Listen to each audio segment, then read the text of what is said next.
आज हम chapter number 12 start करेंगे। चैप्टर नंबर 12 का नाम है इलेक्ट्रोस्टैटिक्स।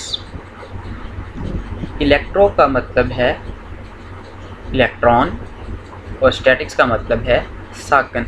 इलेक्ट्रोस्टैटिक्स साकन इलेक्ट्रॉन्स यानी कि साकन चार्जेस या जामिद बिजली। तो ये चैप्टर के नाम की आपको समझ आ गई होगी। The branch of physics in which we study about charges at rest. ऐसी फ़िज़िक्स की शाख जिसमें जामद बिजली को पढ़ा जाए, साकन चार्जेस को पढ़ा जाए, उसे कहते हैं इलेक्ट्रोस्टैटिक्स। इलेक्ट्रोस्टैटिक्स को पढ़ने के लिए सबसे पहला टॉपिक बहुत ही इम्पोर्टेंट एक लॉ है जिसे हम कूलम्स लॉ बोलते हैं। कूलम्स लॉ जो है वो 1874 में चार्ल्स कूलम ने ये लॉ जो है वो पेश किया था। लेकिन इस लॉ को समझने से पहले हमें चार्जेस का पता होना ज़रूरी है, क्योंकि हमने कहा कि इलेक्ट्रोस्टैटिक्स में हम साकन चार्जेस का मुतालिया करते हैं। तो सबसे पहले हम चार्ज को थोड़ा सा देखते हैं, चार्ज किसे कहते हैं, और फिर हम जो है वो कूलम्स लॉ की तरफ आएंगे। फ़र्ज़ किया कि मेरे पास एक कंघी है और मैंने उसे अपने बालों के अंदर रब किया, और अगर मैं इस कंघी को पेपर्स के छोटे छोटे पीसीस के पास लेकर आऊँगा तो ये कंघी जो है वो पेपर के पीसीस को अपनी तरफ खींचना स्टार्ट कर देगी। हम कहते हैं कि कंघी के ऊपर चार्ज आ गया है। क्या मतलब? किसी भी चीज़ के किसी दूसरी चीज़ को बग़ैर छुए खींचने या धकेलने की सलाहियत को चार्ज कहा जाता है। इसी बात को चार्ल्स कूलम ने डिटेल से स्टडी किया और अपना एक लॉ दिया जिसे कूलम्स लॉ कहते हैं। उसने चार्जेस के दरमियान अमल करने वाली क़ुव्वतों को रियाजी की शक्ल में मालूम करके दिखाया।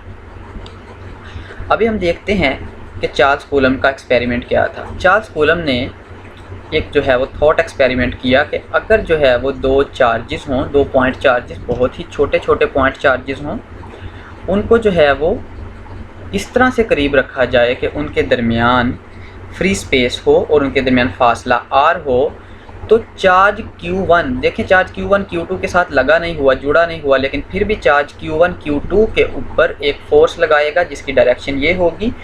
चार्ज Q2 भी बदले में चार्ज Q1 के ऊपर एक फोर्स लगाएगा जो कि इसकी ऑपोजिट डायरेक्शन में होगी। तो हम यहाँ पे देख सकते हैं कि F21 जो चार्ज Q2 के ऊपर कुव्वत लग रही है वो F12 जो कि चार्ज Q1 पे कुव्वत लग रही है उसके ऑपोजिट है। F2 पर वो कुव्वत है जो 1 लगा रहा है, और F12 Q1 चार्ज के ऊपर वो कुव्वत है जो चार्ज 2 लगा रहा है। तो दोनों कुव्वतें मिकदारों में बराबर हैं लेकिन सिमतों में मुख्तलिफ हैं। तो सबसे पहले हमने चार्ज की तारीफ़ की और उसके बाद जो है वो हमने जो है वो ये देखा कि चार्जेस को अगर आपस में जोड़ा ना भी जाए तो वो एक दूसरे के ऊपर फोर्स लगाते हैं। अगर दोनों चार्जेस एक जैसे होंगे तो दोनों एक दूसरे को दफ़ा करेंगे। जैसे यहाँ पे ये दोनों चार्जेस, ये चार्ज इसको परे धकेल रहा है और ये वाला चार्ज जो है वो इसको परे धकेल रहा है, क्योंकि ये दोनों चार्जेस एक जैसे हैं। अगर दोनों चार्जेस मुख्तलिफ होंगे तो वो एक दूसरे को अट्रैक्ट करेंगे। तो चार्ज किसी भी चीज़ की वो खासियत है जिसकी वजह से ये चीज़ दूसरी चीज़ को खींचता या धकेलता है बग़ैर छुए। अब कूलम्स ने जो है वो चार्ल्स कूलम्स ने इसके बारे में कुछ मैथमेटिकल इक्वेशंस लिखी। अपने एक्सपेरिमेंट में कूलम्स ने ये ऑब्ज़र्व किया कि अगर Q1 की मिकदार बढ़ा दी जाए तो कुव्वत भी जो है वो बढ़ जाती है, फोर्स भी बढ़ जाती है। और इसको उसने रियाजी की शक्ल में ऐसे लिखा, फोर्स डायरेक्टली प्रोपोर्शनल है Q1 के, यानी कि Q1 की मिकदार बढ़ाएंगे फोर्स की मिकदार भी बढ़ जाएगी। इसी तरह उसने ऑब्ज़र्व किया कि अगर Q2 की मिकदार बढ़ा दें तो भी फोर्स बढ़ जाएगी, यानी कि फोर्स डायरेक्टली प्रोपोर्शनल है Q2 के। यानी कि दोनों चार्जेस में से किसी भी एक चार्ज की मिकदार को ज़्यादा कर दिए तो फोर्स बढ़ जाती है। ये जो है वो कूलम्स ने दो मुशाहदात किए और उन्हें रियाजी की शक्ल में लिखा। फिर उसने देखा कि अगर मैं दोनों चार्जेस के दरमियान फासला बढ़ाऊं तो क्या होगा। तो उसने देखा कि अगर दोनों चार्जेस के दरमियान फासला बढ़ा दें तो फोर्स बहुत ज़्यादा कम हो जाती है, यानी कि अगर फासला दोगुना कर दिया जाए तो फोर्स 4 गुना कम हो जाती है। तो इससे उसने जो है वो ये नतीजा निकाला कि फोर्स चार्जेस के दरमियान फासला के मुरब्बा के इन्वर्सली प्रोपोर्शनल है। कूलम्स ने अपनी तीनों मुशाहदात को इकट्ठा करके एक ही मुसावात की शक्ल में लिखा। अभी हम इसकी मुसावात बनाएंगे, ये मुसावात नहीं है, अभी ये प्रोपोर्शनलिटी की अलामत है। उसने तीनों नताइज को इकट्ठा करके ऐसे लिखा कि फोर्स डायरेक्टली प्रोपोर्शनल है Q1 और Q2 के हासिल ज़रब के, और इन्वर्सली प्रोपोर्शनल है दोनों के दरमियान फासला के मुरब्बा के। हम जानते हैं कि अगर जो है वो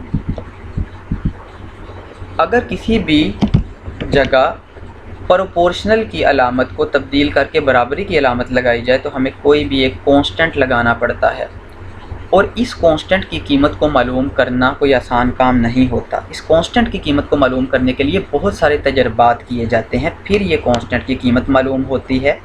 तो कूलम्स ने अपने एक्सपेरिमेंट के अंदर जब प्रोपोर्शनलिटी की अलामत को बराबरी की अलामत से बदल दिया तो उसने यहाँ पे एक कांस्टेंट ऐड किया जिसे कूलम्स कांस्टेंट का नाम दिया गया, और इसे K से ज़ाहिर करते हैं। तो हमारे पास इक्वेशन क्या बनी कूलम्स लॉ की? F is equal to K Q1 Q2 over R²। इसी इक्वेशन को अगर हम अल्फाज की शक्ल में बयान करें तो ये कूलम्स लॉ की तारीफ़ बन जाएगी। तो अब हम कूलम्स लॉ की तारीफ़ करते हैं। ये देखें, ये वही वाली इक्वेशन यहाँ भी लिखी हुई है और इसको अल्फाज की शक्ल में लिखा है। ज़रा कैसे, मैं यहाँ पे इक्वेशन से पढ़ता हूँ। The force between 2 point charges Q1 and Q2 is directly proportional to the product of magnitudes of charges and is inversely proportional to the square of the distance between them. This statement is called Coulomb's law. उसने जो है इस मुसावात को अल्फाज की शक्ल में बयान किया और इसी को हम कहते हैं कि ये क्या है? Coulomb's law. तो कोई पूछे कि कूलम्स लॉ क्या है, तो कूलम्स लॉ हमें दो चार्जेस के दरमियान कशिश या दफ़ा की क़ुव्वत के बारे में बताता है कि कितनी क़ुव्वत अमल करेगी। यहाँ हम देख सकते हैं कि मेरे पास दो चार्जेस हैं, उनके दरमियान फ्री स्पेस है और फासला R है। तो दोनों चार्जेस एक दूसरे के ऊपर फोर्स लगा रहे हैं। Q2 के ऊपर Q1 इस सिमत में फोर्स लगाता है और Q1 के ऊपर Q2 जो है वो दूसरी सिमत में फोर्स लगाता है। अगर दोनों चार्जेस अपोजिट हों तो ये देखें ज़रा, ये दोनों एक दूसरे को अट्रैक्ट कर रहे हैं। तो Q2 Q1 को इस तरफ खींचेगा, इस तरफ ज़ोर लगाएगा, और Q1 Q2 को इस तरफ ज़ोर लगाएगा। यहाँ भी आप देखें कि दोनों क़ुव्वतें सीमत में मुखालिफ हैं, यहाँ भी दोनों क़ुव्वतें सीमत में मुखालिफ हैं। तो अभी तक हमने पढ़ा कि इलेक्ट्रोस्टैटिक क्या होता है। इलेक्ट्रोस्टैटिक का मतलब है साकन चार्जेस का मुतालिया। इलेक्ट्रो जो है वो इलेक्ट्रॉन से आया है, बिजली से, और जो है वो स्टैटिक का मतलब है साकन यानी कि जामद बिजली का। और जामद बिजली को पढ़ने के लिए पहला लॉ हम पढ़ रहे हैं जो कि है कूलम्स लॉ। कूलम्स ने जो है वो एक एक्सपेरिमेंट से ये बताया था कि दो चार्जेस के दरमियान कशिश की क़ुव्वत भी अमल कर सकती है, दफ़ा की क़ुव्वत भी अमल कर सकती है, लेकिन ये कशिश या दफ़ा की क़ुव्वत चार्जेस की मिक़दारों के हासिल ज़रब के डायरेक्टली प्रोपोर्शनल होती है और उनके जो है वो दरमियान फासले के मुरब्बा के इन्वर्सली प्रोपोर्शनल होती है।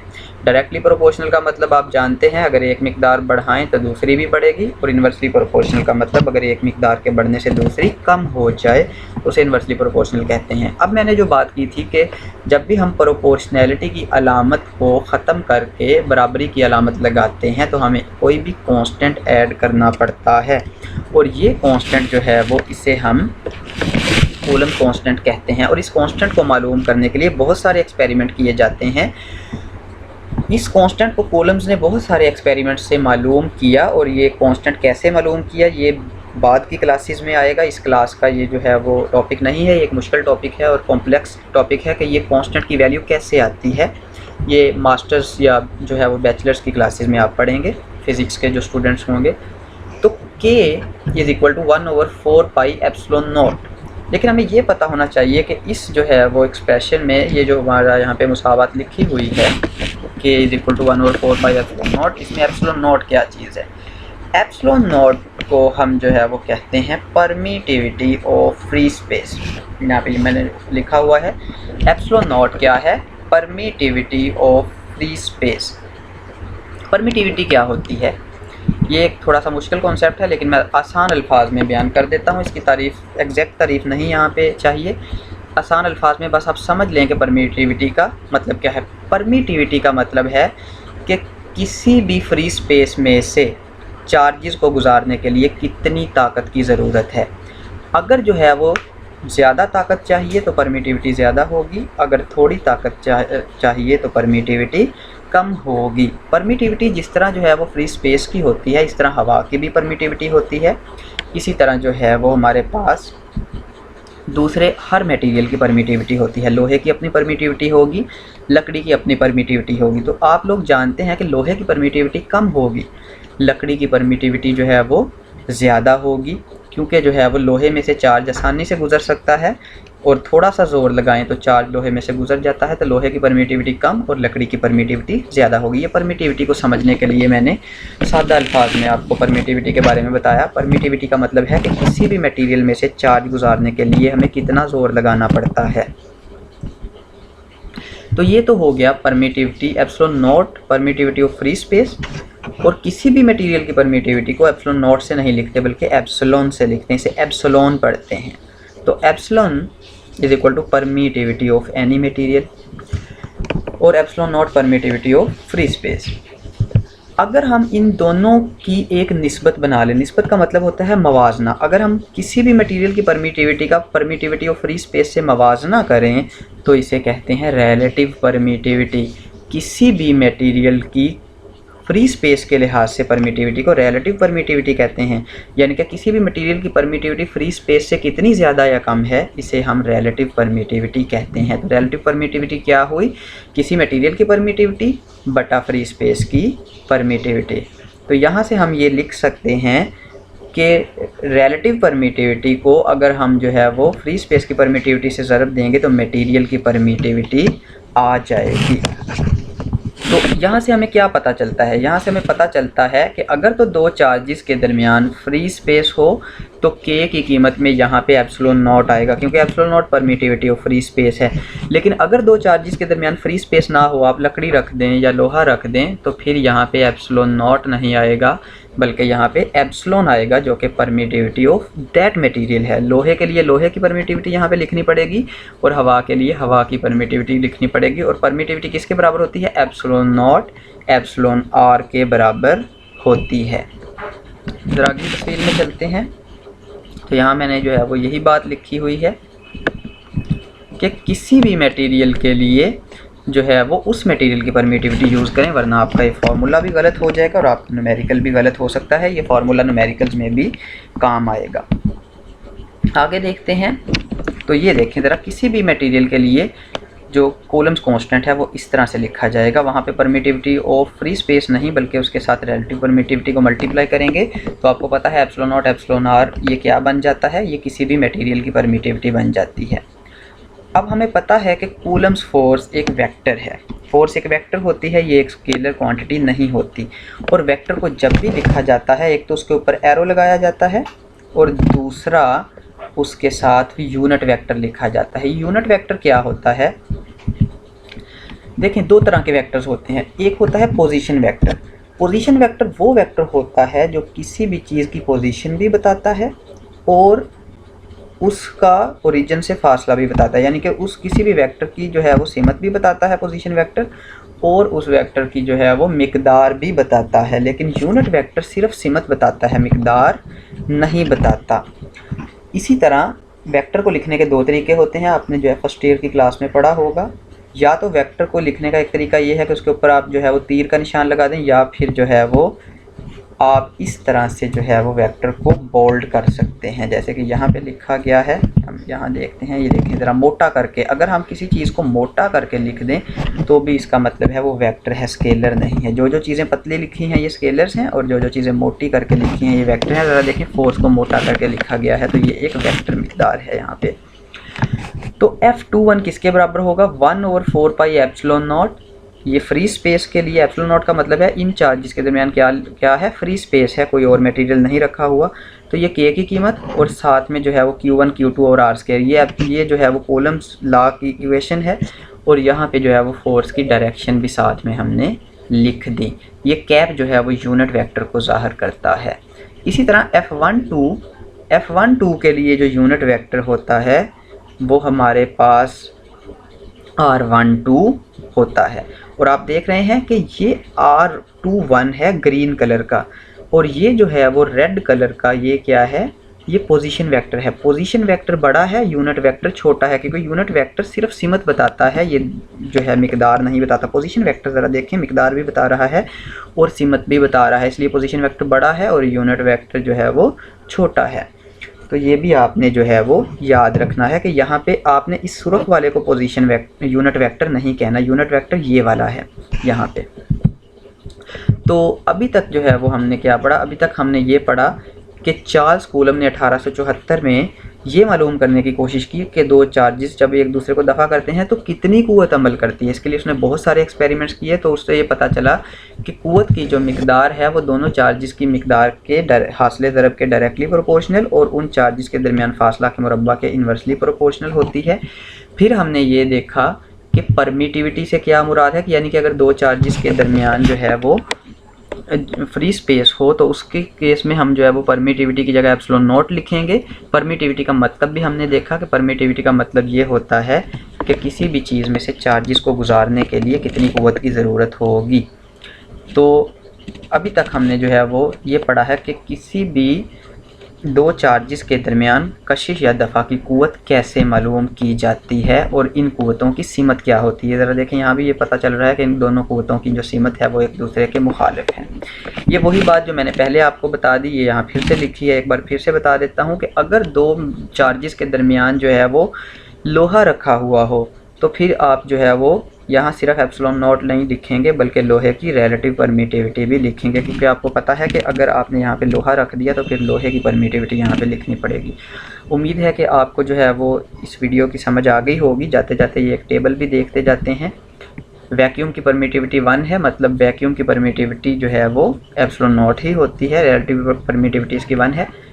एयर की रिलेटिव परमिटिविटी जो है वो ज़्यादा है। एयर की रिलेटिव परमिटिविटी ज़्यादा है, इसका क्या मतलब है कि एयर की रिलेटिव परमिटिविटी जो है वो वैक्यूम की परमिटिविटी से थोड़ी सी ज़्यादा है, क्योंकि रिलेटिव परमिटिविटी निस्बतन होती है, किसी भी मुवाजना को ज़ाहिर करती है। अमोनिया एक लिक्विड है और इसकी परमिटिविटी वैक्यूम की परमिटिविटी से 22 गुना ज़्यादा है। रिलेटिव परमिटिविटी का ये मतलब है। और इसी तरह आप इस टेबल को जो है वो पढ़ सकते हैं। जस्ट मैंने ये बताना था कि इसे समझना कैसे। डिस्टिल्ड वाटर की जो परमिटिविटी है वो वैक्यूम की परमिटिविटी से 78.5 गुना ज़्यादा है, यानी कि डिस्टिल्ड वाटर में से अगर आपने चार्ज गुजारना है तो आपको 78 गुना ज़्यादा ज़ोर लगाना पड़ेगा, फिर जाके उसमें से जो है वो चार्ज गुजरेगा। तो आज हमने जो है वो कूलम्स लॉ के बारे में पढ़ा, चार्जेस के बारे में पढ़ा और इलेक्ट्रोस्टैटिक्स के बारे में पढ़ा। अगर आपको कोई भी चीज़ समझ नहीं आई या इस वीडियो में आप चाहते हैं कोई इम्प्रूवमेंट होनी चाहिए तो आप कमेंट्स करके नीचे जो है वो ज़रूर बताइएगा। जाते जाते मैं आपसे एक सवाल आपके लिए छोड़ देता हूँ कि अगर जो है वो दो चार्जेस के दरमियान फ्री स्पेस होगी तो वो एक दूसरे के ऊपर ज़्यादा क़ुव्वत लगाएंगे, या अगर उनके दरमियान जो है वो पानी होगा तो वो एक दूसरे के ऊपर ज़्यादा क़ुव्वत लगाएंगे। इस सवाल का जवाब मैं आपसे नीचे कमेंट्स में चाहता हूँ। आप कमेंट्स में मुझे जो है वो इस क्वेश्चन का जवाब भी दीजिए और इस चैनल को जो है वो सब्सक्राइब करें। इसके बाद जो है वो हम नेक्स्ट वीडियो में अगला टॉपिक डिस्कस करेंगे और हमारा अगला टॉपिक होगा फील्ड ऑफ फोर्स, और इसी तरह हम जो है वो ये पूरी बुक इंशाल्लाह कवर करेंगे। तो आप जो है वो इस चैनल के साथ रहिएगा। तो अब हम जो है वो अब तक के लिए मैं इजाज़त चाहता हूँ और फिर जो है वो अगली वीडियो के साथ जो है वो हाज़िर होते हैं। फील्ड ऑफ फोर्स है नेक्स्ट वीडियो, तो हम जो है वो नेक्स्ट वीडियो में फील्ड ऑफ फोर्स को जो है वो डिस्कस करेंगे। अल्लाह हाफिज़।